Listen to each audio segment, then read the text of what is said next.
Hi అండి, welcome to my channel. ఈరోజు ఈ వీడియోలో నేను పన్నీర్ కర్రీ ఎలా తయారు చేయాలో చూపిస్తానండి. దీనికోసం కళాయి పెట్టుకుని దీంట్లో ఆయిల్ వేసుకోవాలండి. ఈ లోపల మనం ఫ్రెష్ పన్నీర్ని దాంట్లోనే పసుపు ఉప్పు వేసి కలిపి పక్కన పెట్టుకోవాలండి.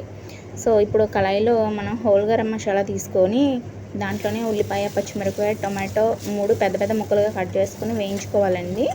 ఇది వేగిన తర్వాత తీసి చల్లార్చుకోవాలండి. ఇప్పుడు అదే కళాయిలో కొంచెం ఆయిల్ వేసుకొని పన్నీర్ ముక్కల్ని కొంచెం లైట్గా వేయించుకోవాలండి. అలా వేయించుకోవడం వల్ల పాలవాసన రాకుండా ఉంటుంది. సో ఇప్పుడు ఆ వేయించుకున్న ముక్కల్ని తీసుకొని పక్కన పెట్టుకోవాలండి. ఇప్పుడు అదే కళాయిలో కొంచెం ఆయిల్ వేసుకుని పేస్ట్ చేసుకున్న టొమాటో, ఉల్లిపాయ పేస్ట్ని వేసి వేయించుకోవాలండి. ఇప్పుడు దాంట్లోనే ధనియాల పొడి, కొంచెం మిరియాల పొడి, కొంచెం గరం మసాలా వేసుకొని కలుపుకోవాలండి. దాంట్లో ఉప్పు అది సరిపోయిందో లేదో చూసుకోవాలండి. సరిపోకపోతే వేసుకోవాలి. కొంచెం దాంట్లోనే అల్లం వెల్లుల్లి పేస్ట్, నేను ఇంకా కాజు కూడా దీంట్లో వేసుకుని పేస్ట్ చేసుకున్నానండి. అందువల్ల కొంచెం గట్టిగా ఉంది. ఇది చాలా టేస్టీగా ఉంటుందండి. ఒకవేళ కాజు బదులు మనం నువ్వులు కానీ కొబ్బరి కానీ వేసుకోవచ్చు. సో దీంట్లోనే కొంచెం కారం ఉప్పు కూడా వేసుకుంటున్నానండి.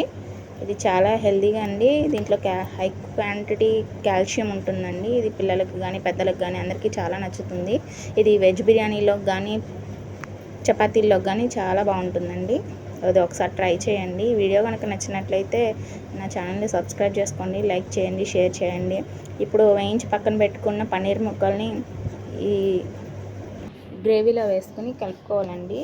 ఇది ఒక 5 మినిట్స్ ఉడికిన తర్వాత ఆయిల్ తేలుతున్నప్పుడు ఆపేసుకుని బౌల్లోకి సర్వ్ చేసుకోవాలండి. సో వేడి వేడి పన్నీర్ కర్రీ రెడీ అయిపోయిందండి. Thanks for watching.